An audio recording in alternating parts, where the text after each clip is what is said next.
तो चलिए शुरू करते हैं निफ्टी के एनालिसिस से। निफ्टी में जैसा कि हम देख ही सकते हैं कि जो वीकनेस चल रही है वो कंटिन्यू ही चल रही है। जो 23,000 था वो भी ब्रेक हो गया है। अभी हम कन्विंसिंगली 23,000 के नीचे क्लोज हुए हैं। प्राइस वाइज निफ्टी 22,800 पर आ गया है, जैसा कि आपने थंबनेल और टाइटल में देखा भी होगा। मार्केट एक स्मूथ डाउन ट्रेंड में चल रहा है। लोअर लो, लोअर हाइज बन रहे हैं। तो यहाँ पे हमारे को कोई गेस वर्क करने की जरूरत नहीं है। हमारे को यहाँ पे बॉटम पिक नहीं करना है। भाई देखो, अगर यहाँ अप्रोच का मामला आ जाता है, जैसे फॉर एग्जांपल अगर मेरा विजन है कि 10-20 साल down the line market is going up, market ऊपर जाएगा एंड 10-15% का मेरे को ये रिटर्न देगा, ठीक है, एनुअल बेसिस पे। तो यहाँ पे मैं क्या कर सकता हूँ? यहाँ पे मैं अपने एसआईपी को इंक्रीज कर सकता हूँ, क्योंकि मार्केट ने ऑलरेडी एक अच्छा करेक्शन दे दिया है। यहाँ पे निफ्टी फॉर एग्जांपल एक सेफ एसेट क्लास है। निफ्टी थोड़ी जीरो हो जाएगा भाई। अगर मार्केट मान लो 2-3 साल भी करेक्शन में चला जाता है, कंसोलिडेशन में चला जाता है, तो चौथे, पांचवें, छठे साल में आपको रिटर्न दे देगा। तो निफ्टी का मतलब है Indian economy, and Indian economy is going to rise in next 10-20 years. लेकिन यहाँ पे मेन चीज क्या है? आपका approach. If you are trading short term, अगर आप छोटे समय के लिए कोई बेट करना चाहते हो, तो आपको उसी टाइम फ्रेम के ट्रेंड के साथ अलाइन होकर चलना होगा। ठीक है। फॉर एग्जाम्पल मैं 10 ईयर 20 ईयर के लिए सोच रहा हूँ, तो मैं कौन सा ट्रेंड यहाँ पे देखूंगा? मैं यहाँ पे मंथली ट्रेंड देखूंगा। तो मंथली ट्रेंड यहाँ पे क्या चल रहा है? मंथली ट्रेंड यहाँ पे अप चल रहा है। देयर इज नो इश्यू, है ना? लेकिन अगर मैं छोटा टाइम फ्रेम के लिए देख रहा हूँ, तो शॉर्टर टाइम फ्रेम के लिए देख रहा हूँ, मैं मान लो 5-7 दिन के लिए देख रहा हूँ या 10 दिन के लिए देख रहा हूँ, तो but I will look at daily time frame, and daily का ट्रेंड मेरे को क्लियरली यहाँ पे नीचे दिख रहा है। तो जब ट्रेंड नीचे है, तो मैं लॉन्ग बेट कैसे करूं? मैं नहीं कर सकता। आई हैव टू वेट कि ये स्ट्रक्चर शिफ्ट हो। I hope this is clear to you all. कभी भी फॉलिंग नाइफ को कैच नहीं करना है, ट्रेंड के साथ चलना है। और जो भी टाइम फ्रेम को आप ट्रेड कर रहे हो, उस टाइम फ्रेम के ट्रेंड को आपको इंपॉर्टेंस देना है। ठीक है। अब हम आज की बात कर लेते हैं। हमने क्या किया इसमें? हमने डेल्टा न्यूट्रल में कुछ किया नहीं है। ये जो मैं आपको अकाउंट दिखाता हूँ इसमें कुछ नहीं किया ये। एंड आज का दिन कहीं ना कहीं विक्स भी राइज हो रहा था, अनसर्टेनिटी ज्यादा था, बिकॉज मार्केट ने अपना इंपॉर्टेंट सपोर्ट तोड़ा था। यूएस मार्केट भी काफी जिटरी दिख रहे हैं, उनके जो फ्यूचर्स हैं वो काफी डाउन थे, तो देयर वाज अनसर्टेनिटी। तो यहाँ पे कहीं ना कहीं एक डिस्क्रिशनरी डिसीजन था कि आज जो 1 DT जनरली मैं करता हूँ वो मैंने नहीं किया। तो इस तरह से as a trader you have to take discretionary decisions time to time. यहाँ पे मैं आपको एक अच्छा एग्जांपल देता हूँ। जो मछुआरे हैं जो समुद्र में जाते हैं मछली पकड़ने, तो यहाँ पे दो तरह के मछुआरों पे हम बात कर लेते हैं। एक मछुआरा ऐसा है जो रोज जाएगा, उसको मतलब नहीं है आज तूफान आ रहा है नहीं आ रहा है, वो रोज जाएगा। तो कभी कभी वो मछली पकड़ के लाएगा, कभी नहीं भी पकड़ के लाएगा, but there is a chance कि कभी वो फंस सकता है समुद्र में, वो वहां पे उसका जहाज टूट सकता है, वो मर भी। दूसरा मछुआरा ऐसा है कि वो पूरा सारी चीजें देख के जाता है। जैसे वो सीजन भी देखेगा कि भाई मैं फरवरी में ही जाऊंगा, उस लोकेशन पे जाऊंगा, वहां मछली ज्यादा मिलती है। फरवरी में तूफान नहीं आता है, तो वो तूफान का भी पहले से देख के जाएगा कि भाई आज तूफान के तो चांसेस नहीं है। ऑल्दो उसके जाने के बाद अगर कुछ होता है तो वो भी मर सकता है, ऐसा नहीं है, बट चांसेस आर लो। मतलब इसके जो विनिंग के प्रोबेबिलिटी है ना, जो चांसेस है वो ज्यादा है, बिकॉज वो पूरा एक स्ट्रक्चर्ड वे में काम कर रहा है। और ये बंदा ये रोज, इसको तो रोज जाना है। तो this is not how we should behave in real life as well as trading. तो इसीलिए हम बार बार बोलते हैं कि हमेशा सेटअप बेस्ड ट्रेडिंग करो, कि अपना एक पर्टिकुलर सेटअप होना चाहिए, उस सेटअप को ही फॉलो करो। मैं आशा करता हूँ जो भी लोग हमसे कनेक्टेड हैं और ये वीडियो देख रहे हैं, वो दूसरे मछुआरे की तरह बनेंगे। उनको हमेशा सेटअप के बेसिस पे ही काम करना है। ऑल्दो इसमें भी लॉसेस होंगे, रिस्क है, बट इसमें आपके जो चांसेस हैं वो काफी बेटर हो जाएंगे सिनेरियो 1 से। तो चलिए आज का प्राइस एक्शन देख लेते हैं। प्रीवियस डे का हाई हो गया, प्रीवियस डे का लो हो गया। उसके बाद कोई इंपॉर्टेंट सपोर्ट और रेजिस्टेंस है क्या 15 मिनट पे? अगर है तो वो मार्क कर लेते हैं। तो यहाँ पे मुझे एक सपोर्ट दिख रहा है, तो ये मैंने ये भी मार्क कर लिया। अब देखा मार्केट ओपन कहाँ हुआ, उसके बाद मार्केट ने क्या किया? तो मार्केट ने कहीं ना कहीं जो एक इंपॉर्टेंट सपोर्ट था, अब वो एक रेजिस्टेंस की तरह बिहेव कर रहा है, तो वहीं पे उसको हर्डल मिला। एंड उसके बाद मार्केट ने क्या किया? मार्केट ने डिप किया एंड फिर वापस से एक छोटा सा पुल बैक करके एंड वापस से डे लो के आसपास क्लोज किया। ये जो प्राइस एक्शन है ये 15 मिनट पे है, आप इसको अगर 3 मिनट पे देखोगे, तो आपको और क्लियर पिक्चर आपको ट्रेंड का समझ में आएगा। जैसे कि मैं आपको यहाँ पे बताता हूँ, जैसे फॉर एग्जांपल ट्रेंड प्रोग्रेशन आप कैसे देख सकते हो देखो। यहाँ पे आपका कहीं न कहीं मार्केट ने अप ट्रेंड यहाँ पे पकड़ा।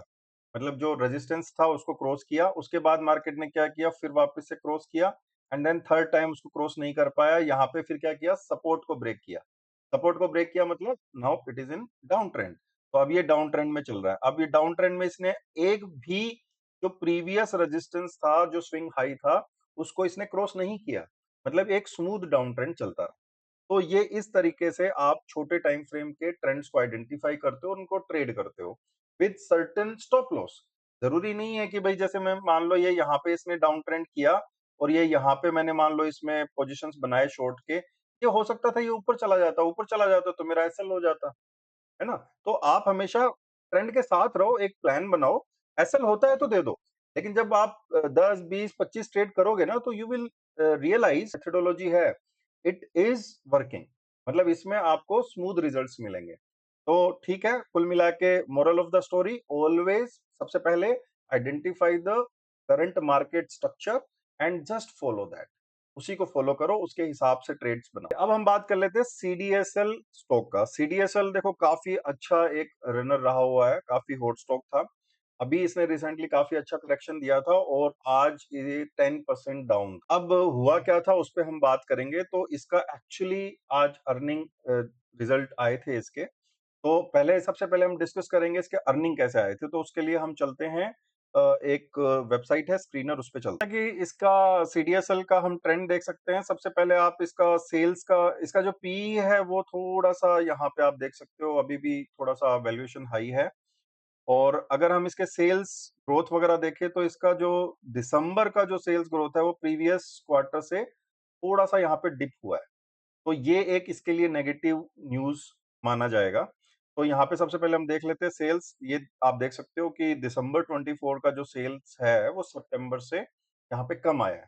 ठीक है, तो ये इसके लिए एक माइनस पॉइंट है। उसके अलावा अगर आप प्रॉफिट्स भी अगर ये मेरा जो माउस है वहां देख सकते हो कि जो प्रॉफिट थे earlier it was 162, now it is at 130 crore. तो it is a dip in profit also.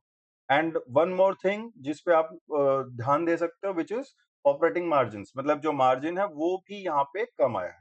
तो सेल्स ग्रोथ कम हुआ है, मार्जिन कम हुए हैं एंड प्रॉफिट कम हुआ है। तो ये तीनों ही चीजें नेगेटिव हैं, इसलिए क्या किया स्टॉक ने उसको रिएक्ट किया।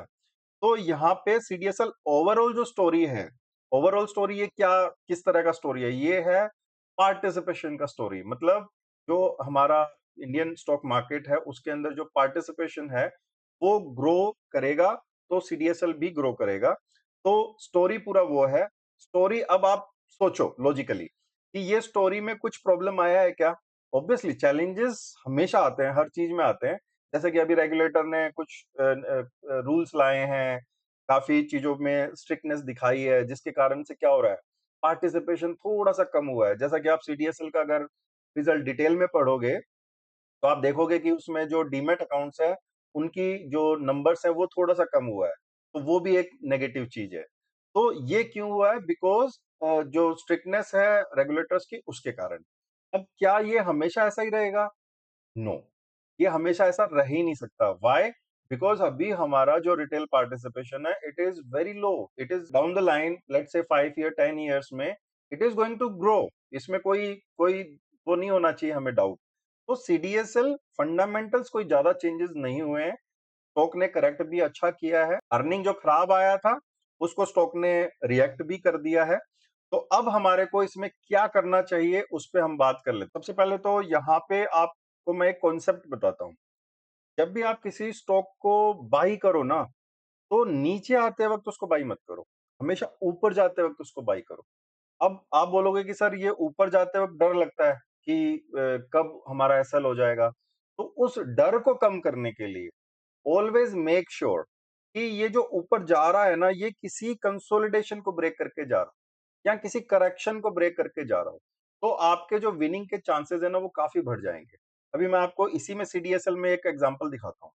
ये आप देखो कि स्टॉक ने एक अच्छा रैली किया था यहाँ पे, अच्छा रैली किया था। उसके बाद क्या हुआ? उसके बाद स्टॉक एक कंसोलिडेशन में रहा। अब यहाँ पे कंसोलिडेशन में क्या इसने क्या किया, जो सपोर्ट बनाया, जो बेस बनाया, उस बेस को भी इसने ब्रेक कर दिया।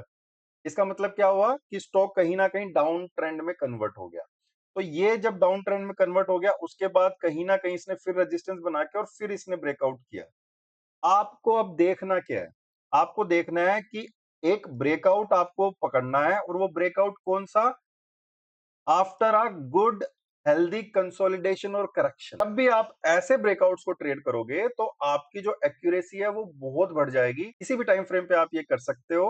आप देखोगे कि इसमें जो रिजल्ट्स है वो काफी अच्छे आएंगे। तो आप बिल्कुल सिंपल रखो चीजों को कि मैं ऊपर जाते हुए स्टॉक को बाय करूंगा, that is rule number 1। And वो जो ऊपर जाता हुआ स्टॉक है वो किसी ब्रेक मतलब किसी कंसोलिडेशन या करेक्शन को ब्रेक करते हुए जा रहा हो, तो वहां पे क्या होएगा ना कि मेरे विनिंग के चांसेस जो हैं वो बढ़ जाएंगे। तो ये 2 इंपॉर्टेंट चीजें हैं। कोई भी कंपनी है ना वो एकदम से ग्रो नहीं करती है, वो बीच-बीच में कंसोलिडेशन के फेजेस, करेक्शन के फेजेस आते हैं। और ये जो कंसोलिडेशन और जो करेक्शन के फेजेस आते हैं ना, यही अपॉर्चुनिटी होती है इन्वेस्टर्स के लिए एंट्री की।